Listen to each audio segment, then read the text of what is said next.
Et si ta secrétaire n'avait plus besoin de répondre au téléphone, sauf pour des cas très particuliers? Le téléphone n'arrête pas de sonner au secrétariat pour prendre un rendez-vous, pour poser une question sur la prise en charge. Même si on a l'impression aujourd'hui que le rendez-vous en ligne a en fait réglé ce problème d'appel, et bah, pas du tout. Et encore 2 tiers des rendez-vous sont pris au téléphone, et même quand c'est pas pour du rendez-vous, les gens veulent appeler et veulent avoir ce contact. Alors bien sûr, il y a la solution télésecrétariat, mais avec le turnover et les vacances des opératrices, il faut sans cesse répéter les consignes et refaire le point. Donc pour régler tout ça, il y a maintenant la solution du secrétariat virtuel. Le fonctionnement est simple. Tu fournis à l'outil, qu'on appelle un voicebot, toutes les informations concernant le cabinet et les questions courantes posées par les patients. Les horaires d'ouverture, les conditions d'accessibilité, ou quand est-ce qu'il faut enlever les points après un geste, voilà, tout ce que ta secrétaire répond tous les jours au téléphone. Une fois que tu as intégré toutes ces données, l'intelligence artificielle prend le relais et elle répond aux appels.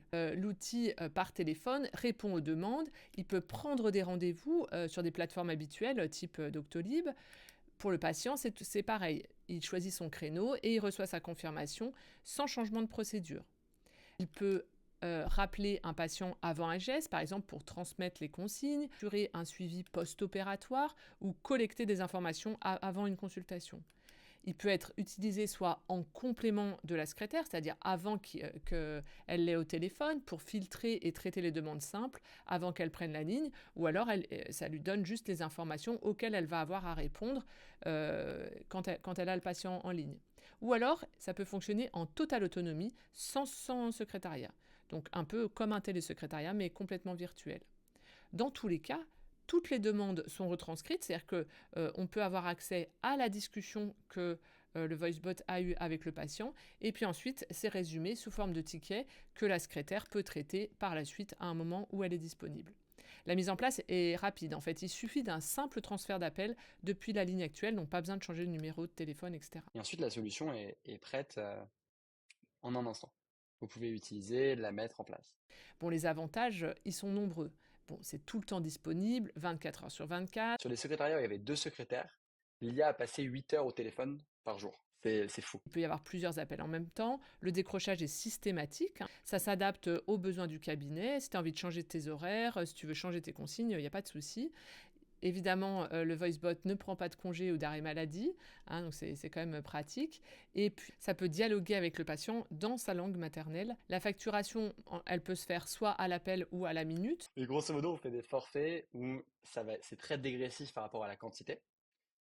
Quand vous avez une toute petite quantité, ça va être un petit peu moins, ça va être dans les alentours de 50 centimes par appel. Et par contre, quand c'est des très grosses quantités, ça peut descendre voilà, dans les trentaines de centimes. Donc, c'est un tiers du coût d'un télésecrétariat classique avec de l'IA.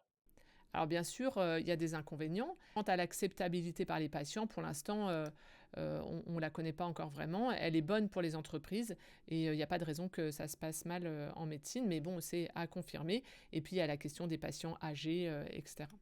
Moi, il me semble que pour en optimiser l'usage, je pense qu'il faut le combiner avec un serveur vocal interactif, vous savez, le fameux choix 1, choix 2. Donc je pense que ça vaut le coup de réfléchir un petit peu au trajet du patient et de voir où est-ce qu'il va y avoir une valeur ajoutée du secrétaire virtuel et où on peut juste faire des choix 1, choix 2 avec des répondeurs qui disent toujours la même chose, voilà, pour éviter de payer pour dire qu'on ne prend pas de patient. Donc ça me paraît vraiment prometteur. Si jamais on devait accueillir un nouveau praticien, bah, c'est une technique pour garder une secrétaire et augmenter le nombre de praticiens.